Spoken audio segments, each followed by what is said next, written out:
Hi, I'm Viviane Simakawa, a program officer at the International Trans Fund, and I would like to welcome you to this webinar with information about our 10th grant-making cycle.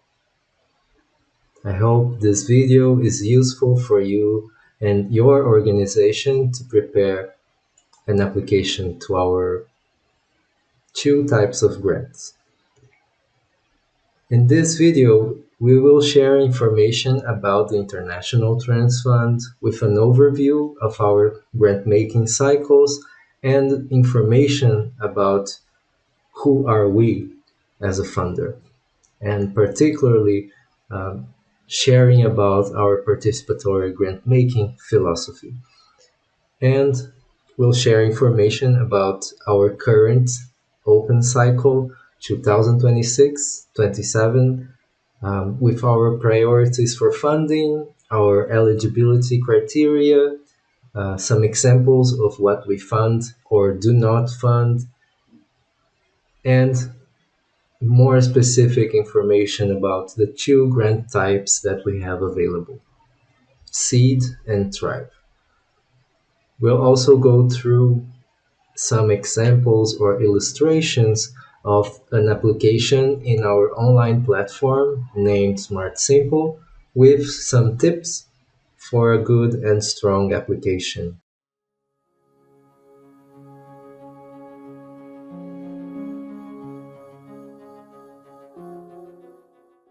As an overview of these 9 cycles, I share here an illustration in a graphic from our first grant-making cycle in 2017 to our current one, which is right where my image is in 2025. As you can see, we went from 500,000 in total of grants in the first year to 1.8 million in our current year, which includes not only our annual call, like this one, but also other projects that we are working on. And as a total, the ITF, has disbursed close to 10 million US dollars to 260 trans organizations in a bit more than 100 countries across the globe, which we hope to maintain this growth trajectory because we see the very significant needs that our movements have worldwide. And about the International Trans Fund and its purpose, I would like to share fundamentally our mission to be this funding mechanism that supports trans-led movements in multiple levels and with an emphasis on those organizations that have less access to resources. So that's a founding idea about the fund. We also attempt to increase resources to trans movements beyond ourselves as a funder, which includes educating peers in our philanthropic community. With other feminist women's funds, we have been trying to advance human rights-based funding that includes trans movements. And as a funder, we also defend and promote the idea of how important it is to have an activist-led approach to grant making. We are a funder mostly constituted of trans people, and this is a strength that we try to showcase and share with our community of practice, with our sector of work. How engaging trans people in all our decisions with a global lens, with intersectional concerns, makes us a stronger, more equitable funder. And this includes particularly our grant making panel, which is the body of the ITF that makes decisions and reviews the eligible applications we receive each year. Um, it's composed of 15 trans activists from different regions and territories of the world. And you could see some pictures of this panel members. This is a panel that has a rotating nature, so the members have mandates of 2 or 3 years, and that's our reliance in terms of building a strong and a fair process to select and define grantee partners for the International Trans Fund.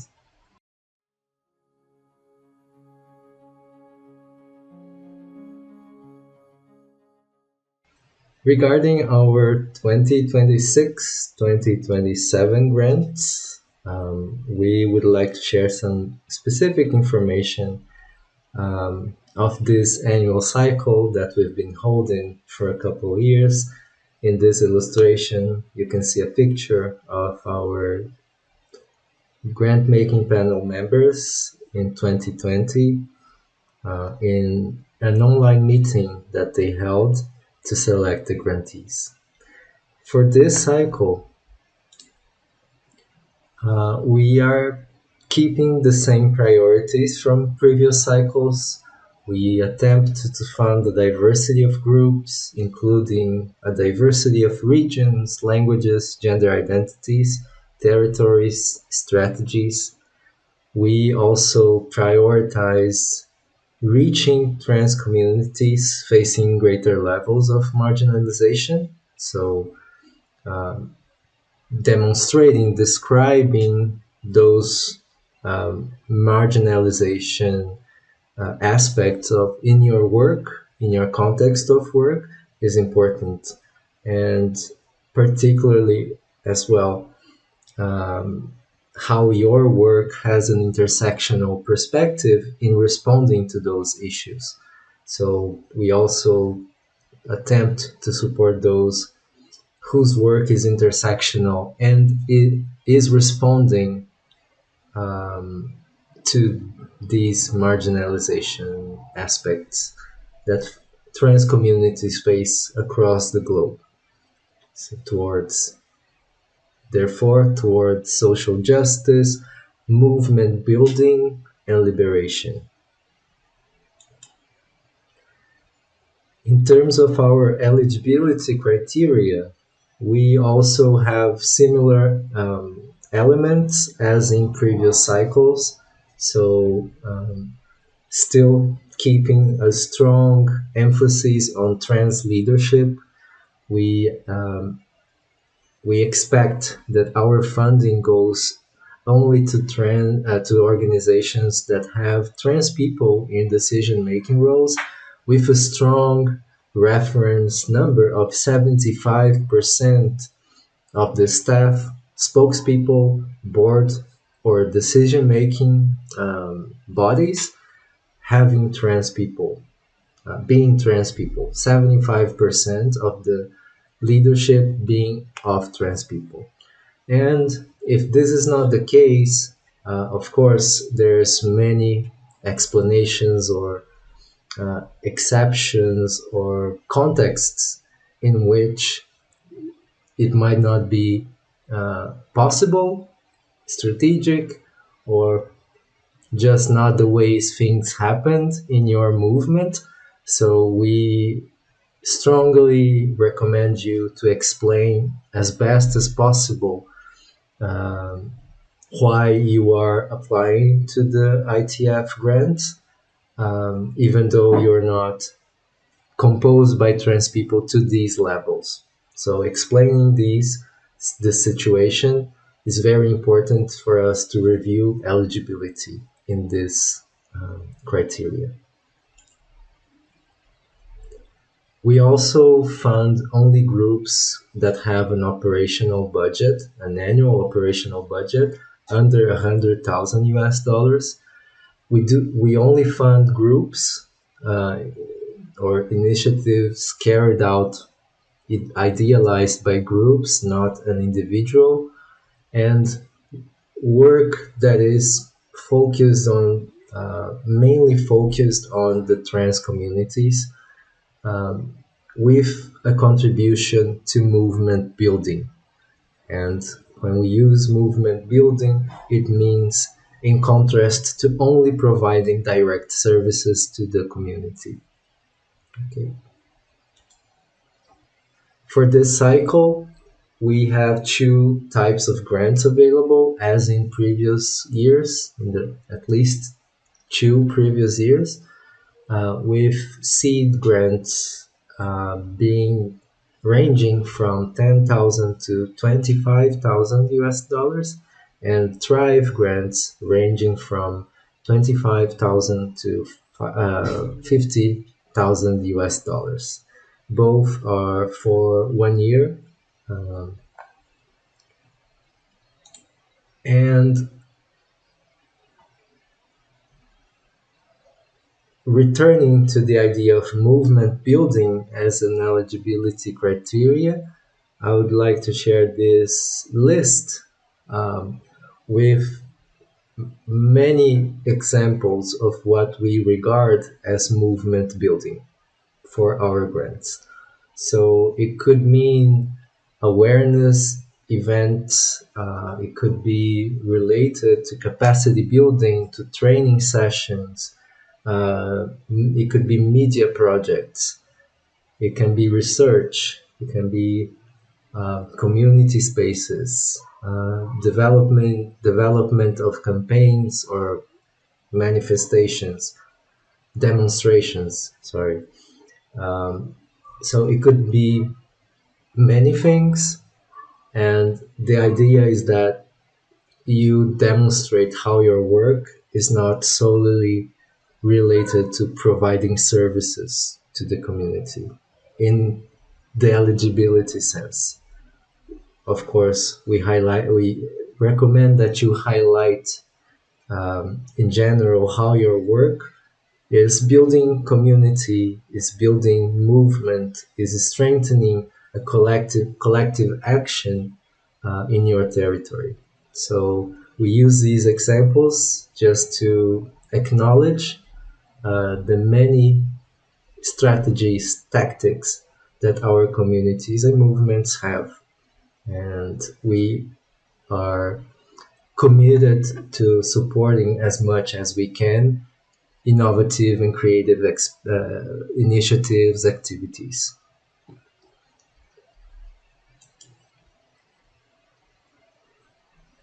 As additional information about this cycle, we encourage applications from every region in the world in 5 languages of work: English, French, Russian, Simplified Chinese, and Spanish. The groups we support, they do not need to be registered to be selected for a grant. So we provide grants to both unregistered and registered groups. For groups that do not have registration, we work with the group upon selection on thinking or defining a fiscal host that can receive the funds. And finally, we provide what is called core or general support grants. Um, that means the possibility of including operational expenses, not only project activity expenses, in your budget, in your request for funds. And as an overview of the review process your application will go through, if you get to the selection moment, we summarize that in 3 phases. After our eligibility screening, when we review what we just talked about, um, that's when phase one starts. And that's supposed to happen around between January, February, March.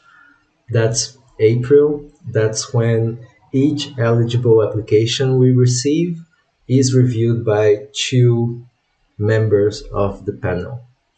And in some cases, because of scoring differences, a third person may be also invited to review. That's phase one, and that's when top scoring applications from phase one are defined to go to phase two. That's that usually after translations, preparing information, and organizing an in-person meeting.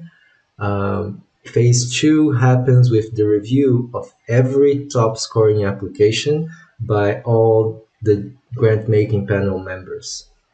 So every member scores every top scoring application that we have.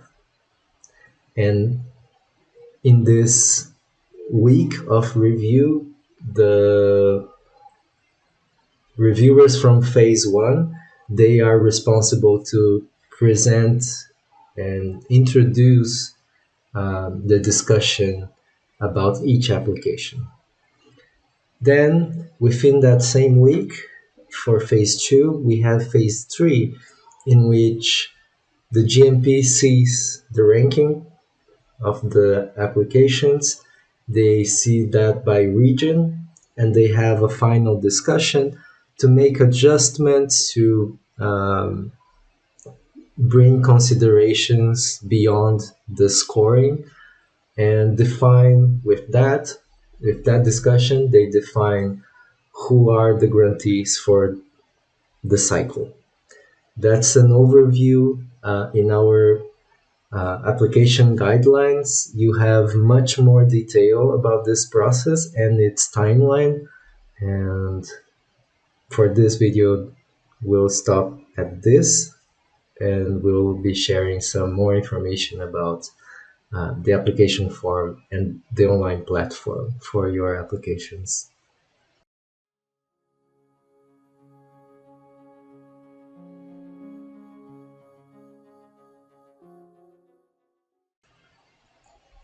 Now, I would like to move towards our online platform for the applications.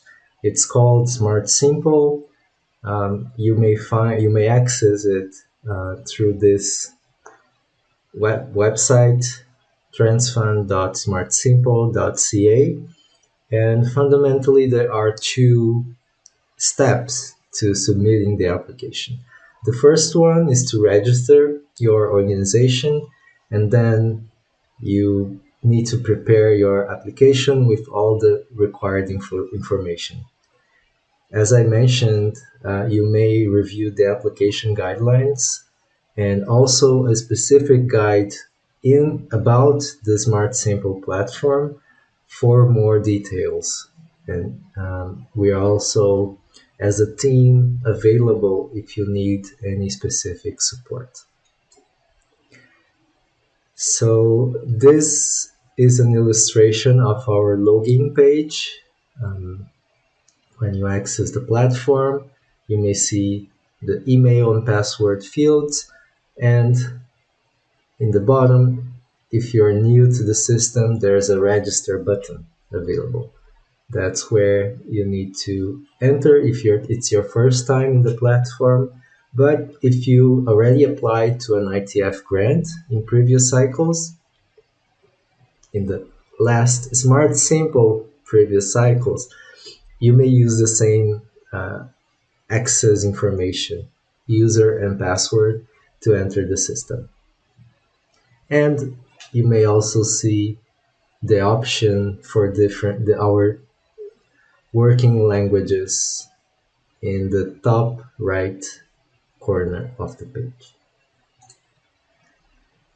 When you register for the first time, you may see this part of the screen, You will apply as a trans-led organization, so you need to select that, which will lead you to this form with the organization information. Here, you'll be asked to complete the name of the organization, the main organizational email, and your place of work, region, country, city, address.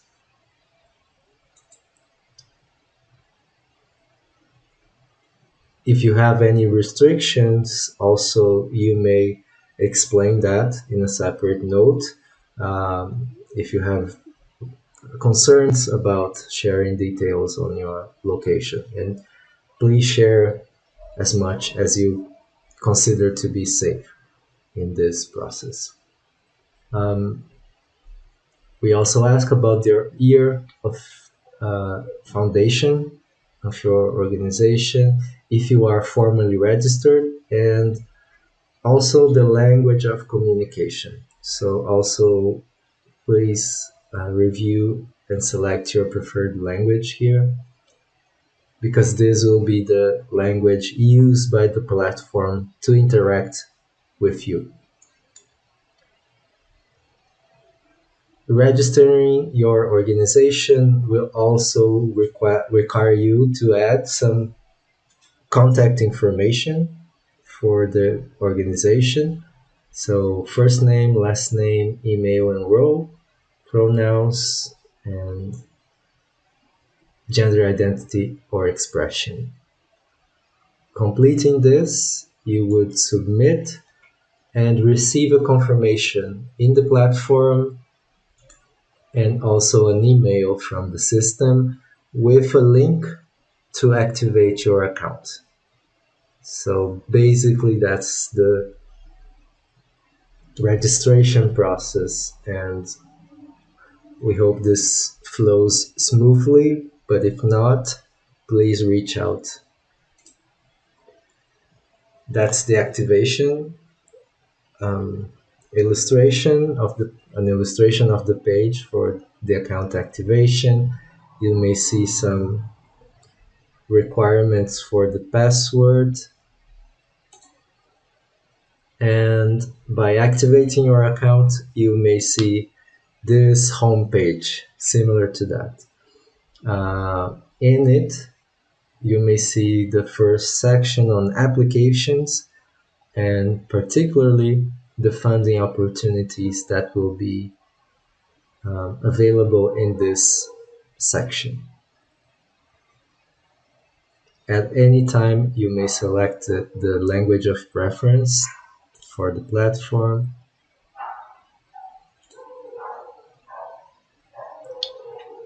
And on the funding opportunities part, you may select your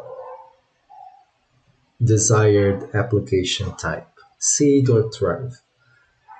Only organizations that received a seed grant in the past, only them can apply to a thrive grant. So please select accordingly, and if you start an application, you cannot change grant types automatically. You will need to delete the draft and create a new application. So please be mindful to save everything you had drafted before deleting the draft and changing the type if you need to do so.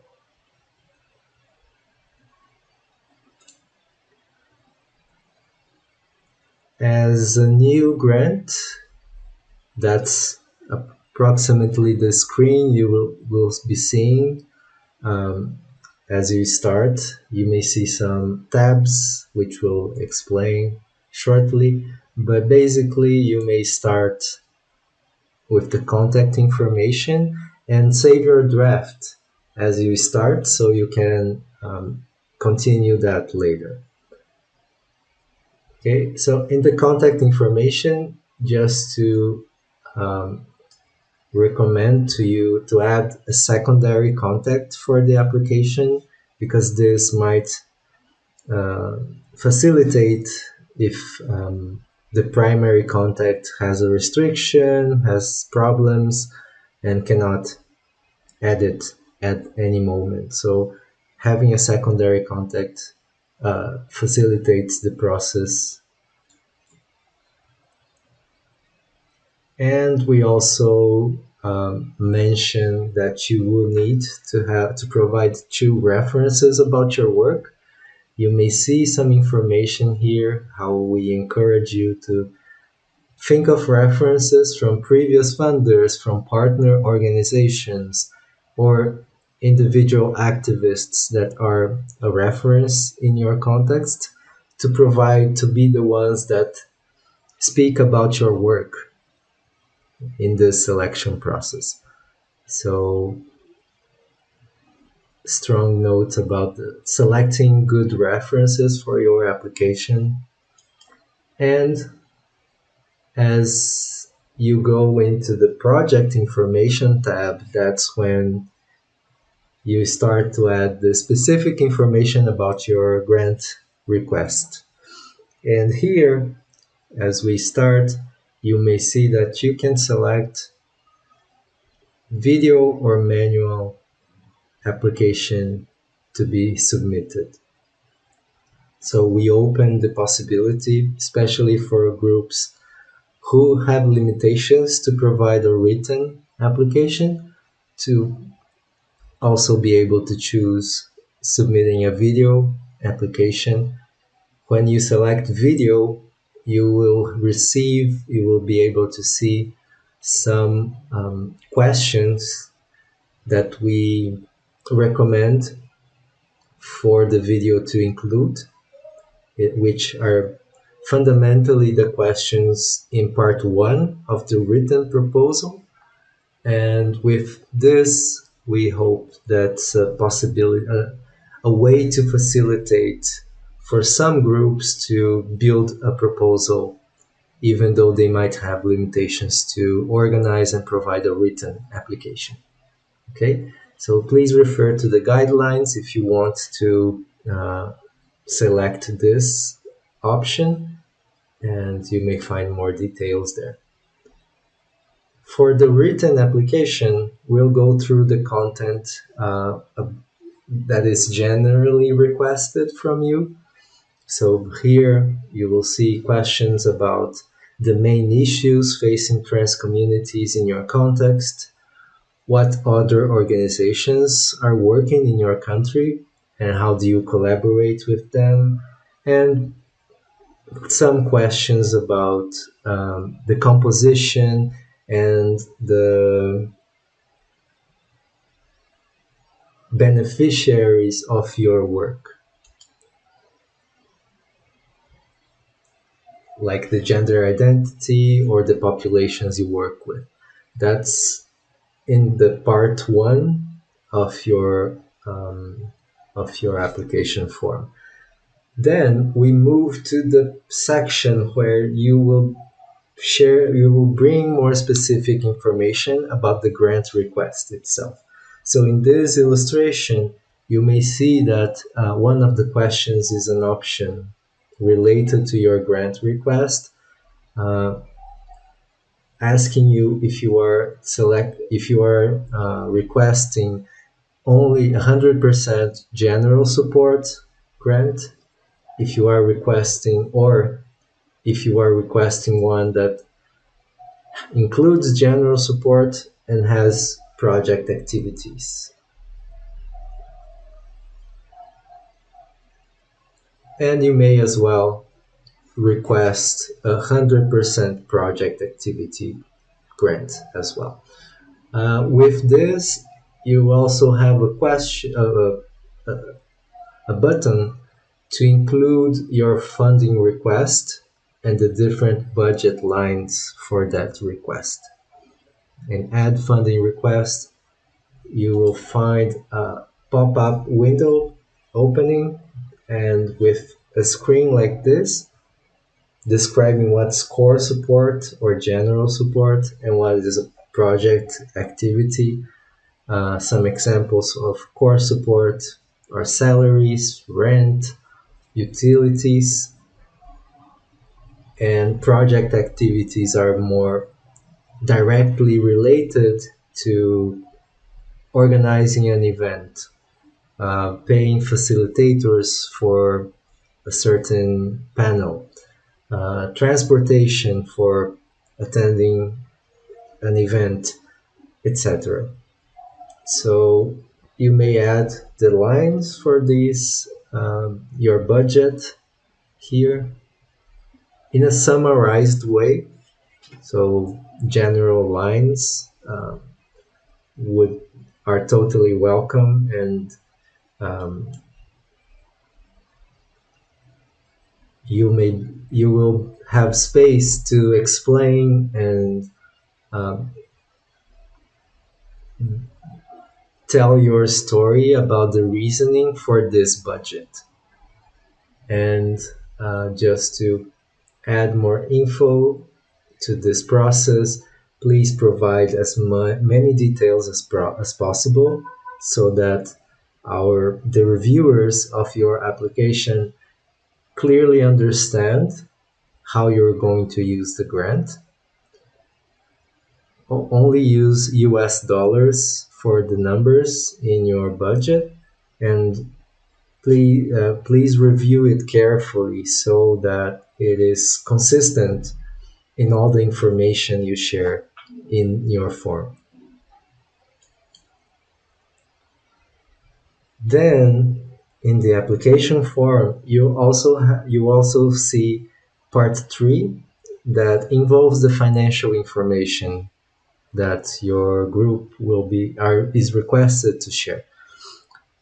You may see that there are 2 questions about the previous year, one about the overall revenue or income of the organization, and the other about the overall expenses. So this is an aggregated number, a general number for the year. Please provide your best estimate or your reported number here. And we also ask you to share your operational budget for the current year until October, with actual numbers if possible, and with estimates for the remaining part of the year. So that's the idea for you to include in the button named Budget Current Year.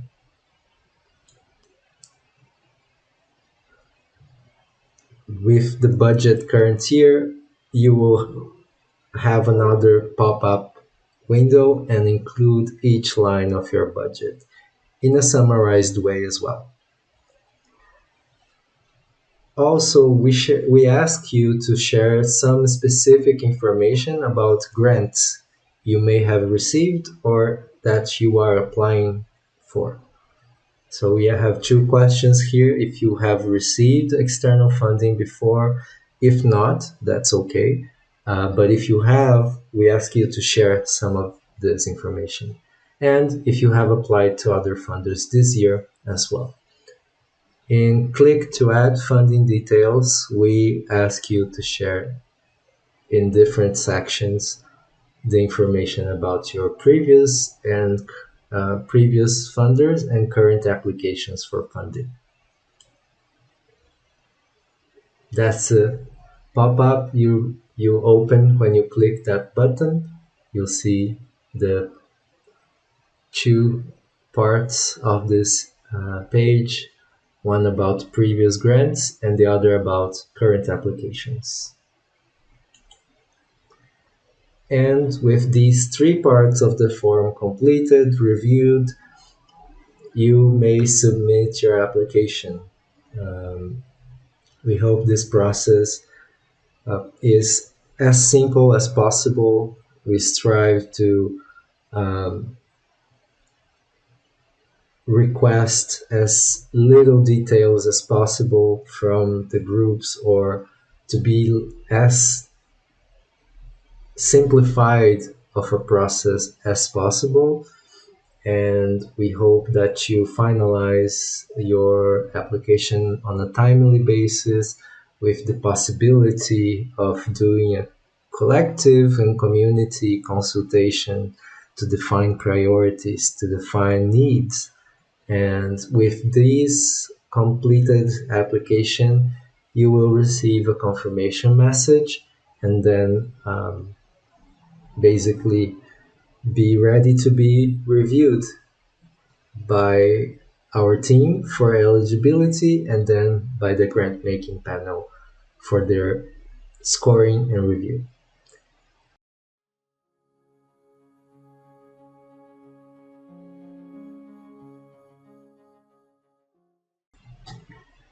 And to close this video, we would like to share with you a few tips that might support you in writing a stronger application to the ITF. First of all, make sure you're applying for the right grant with the right grant amount. Um, Remember that Thrive grants are only available for those who received a seed grant previously. And just do a comprehensive review of your application. Just check for any blank fields that you may have forgotten to complete. Use not applicable in case that's the case. But instead of leaving it blank, write not applicable. Review carefully your contact details because this is the basis for the communication between you and ITF. The secondary contact is also strongly recommended because of this. Uh, and regarding your financial information, just try your best to provide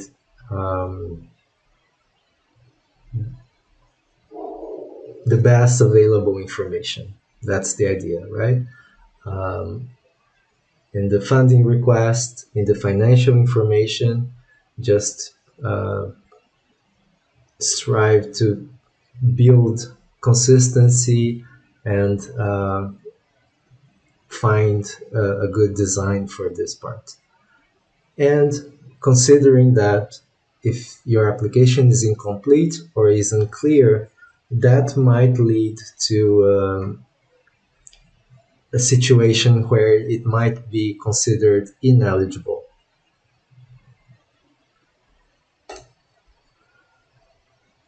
In preparing your application, we also suggest that you are as clear, as concise, as specific as possible about your work, about the context you're at, and use plain language because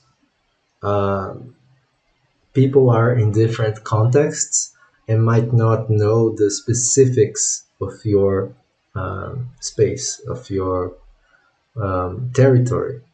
So using more simplified language might support you in being understood by more people reviewing the application. Share details or specific aspects of your strategies, the communities you are working with, and the impact you have. Because more general statements might not bring all the value, all the specific aspects that make you as relevant as you are to your context of work. So bringing details as a way to highlight the importance, the specific importance of your work. And we also share an observation here as part of these tips about the use of artificial intelligence tools. We understand that for many users, for many of us, these tools have been widely used and important for drafting, for preparing some lists or sharing information. However, we also share the recommendation or the suggestion to carefully review what is what is produced by these tools before submitting your application. And we strongly recommend that you use your most authentic voice after, if you decide to use these tools. Review to make sure that your authentic voice is present. This, we believe, is an important element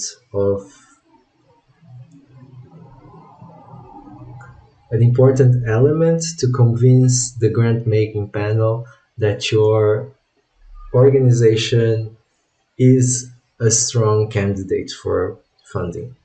Okay, so in that sense, being specific about the regions, communities you work with, bringing stories, examples, sharing details about your work, these are all elements that make a stronger application. Um, and of course, there are the ideas, the strategies, the visions that these tools, artificial intelligence tools, cannot replace. So we strongly recommend authenticity, transparency, your own voices in to be included in your application. So you may use these tools, but have that in mind when preparing and reviewing.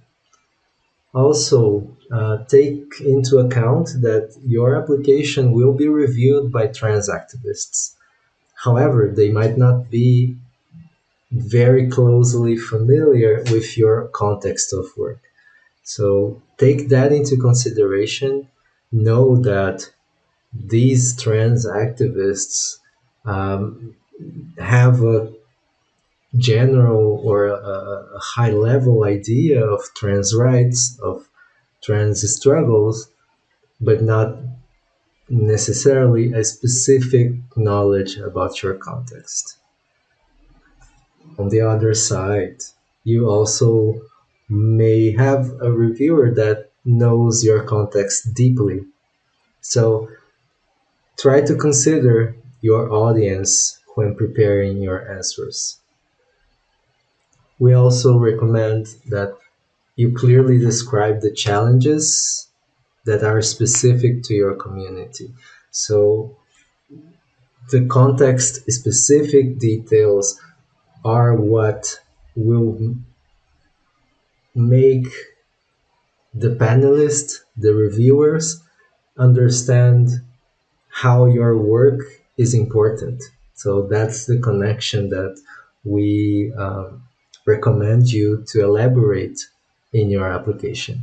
How you have a reading of the context of the trans issues in your territories, your context of work, and how you connect this with what the broader movement is doing, and how specifically you are located in that contribution, that movement contribution towards trans liberation, towards social justice, if you have specific populations you work with.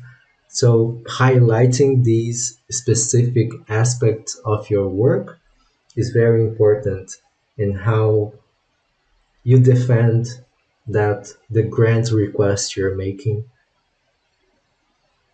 will be um,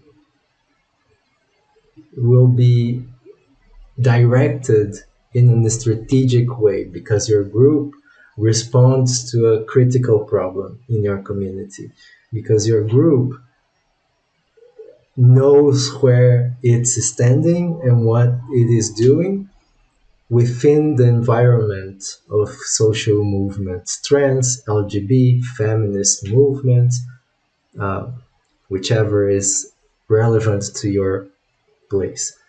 So these aspects will make a strong application, but more than that, an application that will allow the reviewers to make a good decision. So here, again, naming the need to be specific, also about the impact you foresee for if you receive the grant. Um, how do you see an impact of receiving that grant? We also share that unfortunately, and we hope we can grow more and more each cycle, but we know that the competition for funding is very high in our process. We fund 10 to 15% of the eligible applications, which is very low. So we also want to acknowledge that this might bring frustration for many applicants that may have excellent applications but still not be funded. But we want to share this as well. And in that, highlights the importance of sharing good information about the importance of your work in movement building, how you are connected, how you're doing making collaborations, partnerships happen. Also, as a reference, we also suggest that you may review the scorecard section in our guidelines, so you may have an idea of what the grant making panel members will be looking when reviewing your application. Okay. Just to come towards the end of this presentation, just reminding you about our dates for submission. We've opened this call on October 6th, and we'll close it on the 1st of December.